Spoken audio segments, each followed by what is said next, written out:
There's no explanation. There's no beginning. There's no end.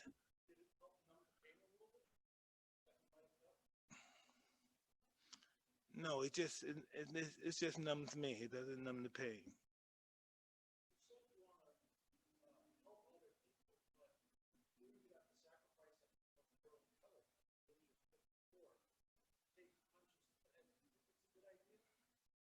But that's what it's all about.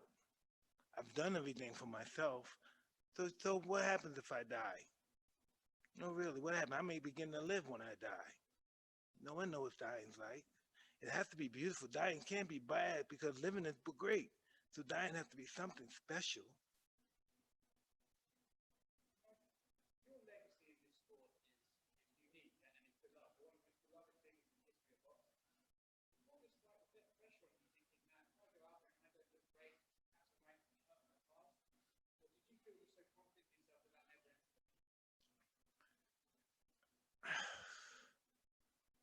Wow, I never asked me that.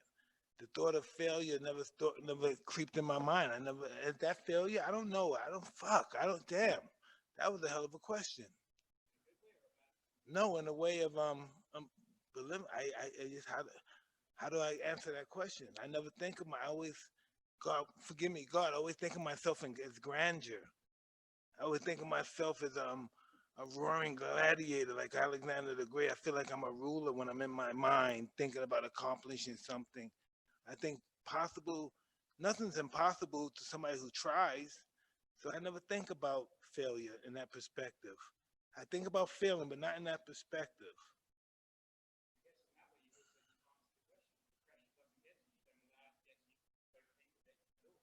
No, I need the pressure. Without the pressure, there's no me.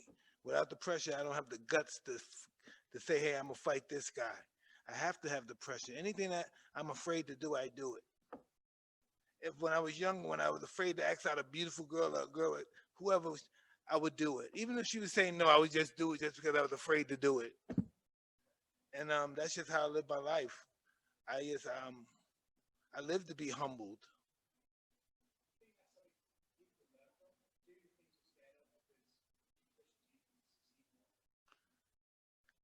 I don't think succeed from a material standpoint is an inside job. It's just an inside job. The more you're comfortable with you, the more you be comfortable with death. And the more comfortable you are with death, the more at peace you are with yourself.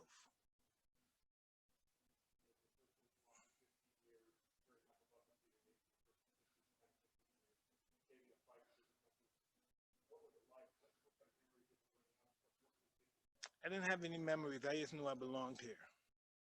This is where I belong. I never once, even when my first day sparring, and I got my rib crack, and a guy he was just smashing my jaw. I never once said, "What the hell am I doing here? Am I crazy?" I just said, "Wow, I'm in the right place." You know, I said, "I'm in the right place."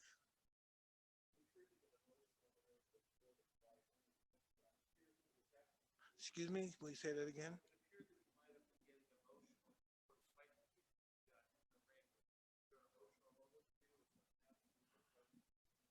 I don't think I don't know. I was just happy to be in there. I was just happy to be in there. I never think of myself as old. I think of myself as energy. I never say some 54-year-old guy because some 54-year-old guy is going to come to the ring. I always say some energy is coming to the ring. I never think my age. Because listen, before Julius Caesar, he told us that 365 days is a year. So we don't really know how old we are. So the energy makes us as old as we want to be without being those what's that thing again when you're an old guy and you drive little young guy sports car. What's that mean? My wife always says I'm that way. Midlife crisis, yeah. I don't think it's a midlife crisis with me. I just think it's my ego, and my ego tells me to do things that I'm afraid to do.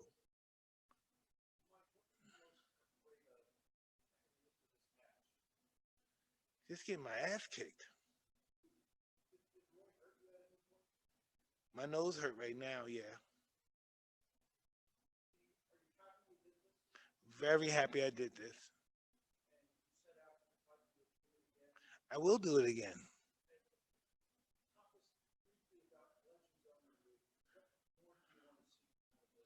Well, listen, whatever I want to see come out of it, what I anticipate seeing is really almost there. We're going to take this place. The sky's the limit with this place. We have so many great legends that are so and it's just an array of them that's so interested in jumping on board and being involved with this program.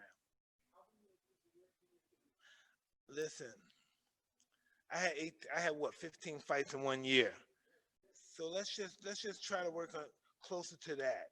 It has to be competitive where the guy where it's constant, no one can get out of shape because everybody's fighting. It'll be consistent. I would like to have once every 2 months. My personal opinion. I would like to have one fight every 2 months.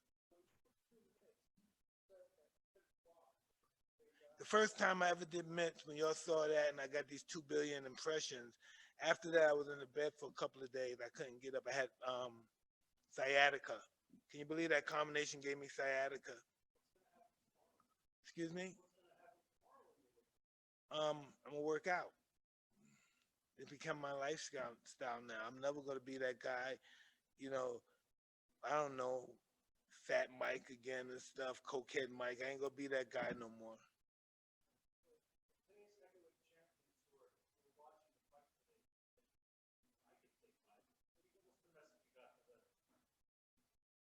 Well, they probably could take me now, but can they take me 10 fights later after I have 10 fights or 10 exhibitions? Please forgive me. And then maybe after that, maybe we can exhibition. The people who are saying what you're saying, maybe we can have exhibition probably after 10 more of these that I have.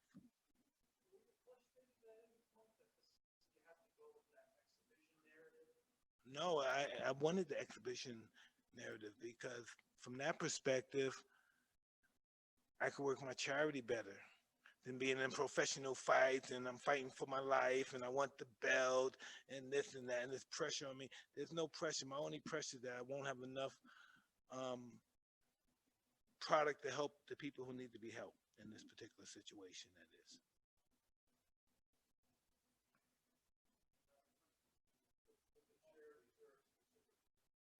just grassroots charities, friends of mine that's holding down the community, involved with stopping the killing and stopping the crime.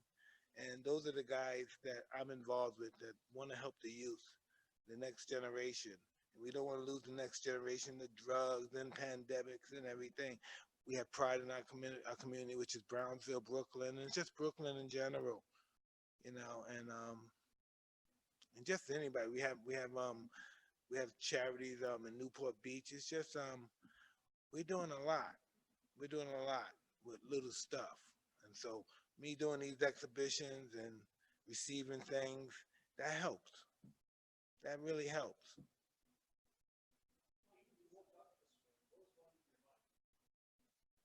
I didn't wake up. I didn't sleep last night. No, no sleep. I'm just one of those scary guys. I don't sleep when I'm involved with the competitive stuff.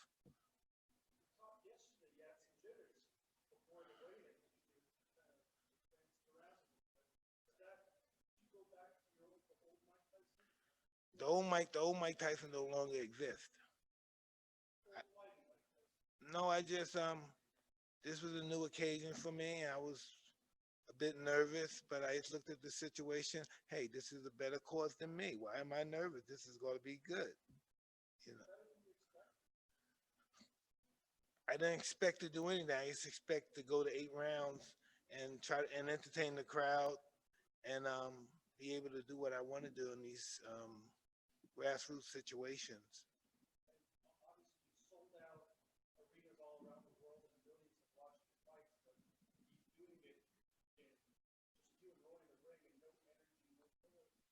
And that was beautiful. And besides that, me and Roy, we broke records to our championship fights tonight. You know, everybody's watching, and I'm really grateful to that. I'm really grateful for that. Really, I am.